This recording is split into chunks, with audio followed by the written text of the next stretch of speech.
നമ്മളെല്ലാവരും electricity ഉപയോഗിക്കുന്നവരല്ലേ? Electricity ഉപയോഗിക്കുന്നവർ പത്രത്തിലൊക്കെ വായിക്കാൻ കറണ്ട് ബില്ല് കൂടുതലായി എന്നൊക്കെ പറഞ്ഞിട്ട് വാർത്ത കേൾക്കാറുണ്ട്. ഇലക്ട്രിസിറ്റിയും കറണ്ടും തമ്മിൽ എന്താ വ്യത്യാസം? ഇലക്ട്രിസിറ്റിയും കറണ്ടും പലപ്പോഴും നമ്മളിത് ഒന്ന് തന്നെയാണെന്ന് വിചാരിക്കുക ചെയ്യുക. വ്യത്യാസം വളരെ വളരെ നേർത്തതാണ്, വലിയ കാര്യമായിട്ടൊന്നുമില്ല. ഇലക്ട്രിസിറ്റി എന്ന് പറഞ്ഞാൽ പൊതുവായ ഒരു അർത്ഥമാണ്. ഈ വിദ്യുത് ശക്തിയെക്കുറിച്ച് പൊതുവായി പറയുന്നൊരു വാക്കാണ് ഇലക്ട്രിസിറ്റി. ഇലക്ട്രിസിറ്റി എന്ന് പറഞ്ഞാൽ പല തരത്തിലുള്ള ഇലക്ട്രിസിറ്റി ഉണ്ട്.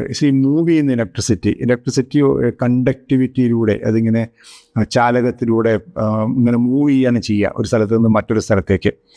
ഇങ്ങനെ മൂവ് ചെയ്യാത്ത ഇലക്ട്രിസിറ്റി ഉണ്ട്, അതാണ് സ്റ്റാറ്റിക് ഇലക്ട്രിസിറ്റി എന്ന് പറയുക. അപ്പോൾ പലതരത്തിലുള്ള ഇലക്ട്രിസിറ്റി ഉണ്ട്.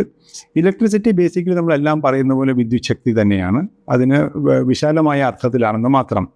എന്നാൽ കറണ്ട് എന്നതുകൊണ്ട് നമ്മൾ അർത്ഥമാക്കുക ആ വിദ്യുത് ശക്തിയുടെ ആ ഒഴുക്കിനെയാണ്, ആ ഒഴുക്കിൻ്റെ അളവിനെയാണ്. സാധാരണ ആംബിയർ എന്നൊക്കെ വെച്ചിട്ടാണ് അതിനെ കണക്കാക്കുക, എത്ര കറണ്ട് പാസ്സായി എന്നൊക്കെ വെച്ചിട്ട്. അപ്പോൾ കറണ്ട് എന്നതിന് ആ പ്രവാഹം എന്നാണ് അതിന് അർത്ഥമുള്ളത്. പ്രവഹിക്കുന്ന ശക്തി എന്ന നിലയിൽ നമ്മൾ ഇലക്ട്രിസിറ്റിയെ കറണ്ട് എന്നാണ് പറയാറുള്ളത് എന്ന് മാത്രം. അതങ്ങനെ പറഞ്ഞ് പഴകിപ്പോയി എന്നേ ഉള്ളൂ. ഇലക്ട്രിസിറ്റിയും കറണ്ടും തമ്മിൽ വ്യത്യാസത്രയേ ഉള്ളൂ. വിദ്യുത് ശക്തിയാണ് നമ്മൾ ഇലക്ട്രിസിറ്റി എന്ന് പറയുക.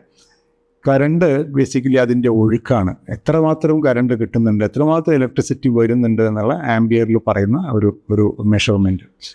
അപ്പോൾ വലുതായിട്ട് ഇലക്ട്രിസിറ്റിയെ കുറിച്ച് പറയേണ്ടി വരുമ്പോൾ ഇലക്ട്രിസിറ്റി എന്ന് പറയുക, ഞങ്ങൾക്ക് എത്രമാത്രം കറണ്ട് ലഭിക്കുന്നുണ്ട് എന്ന് പറയേണ്ടി വരുമ്പോൾ അതിന് കറണ്ട് എന്ന് വ്യത്യാസത്തിൽ പറയുക.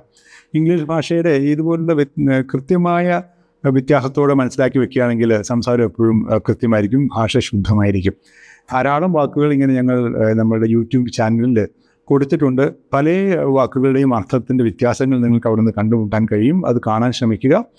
മറ്റ് രണ്ട് ഒരുപോലെ അർത്ഥമെന്ന് തോന്നുന്ന മറ്റു രണ്ട് വാക്കുകളുടെ അർത്ഥവ്യത്യാസങ്ങളുമായി ഇനിയും നമ്മൾ കണ്ടുമുട്ടുന്നതായിരിക്കും. അടുത്ത പ്രാവശ്യം കാണുന്നവരെ ബൈ.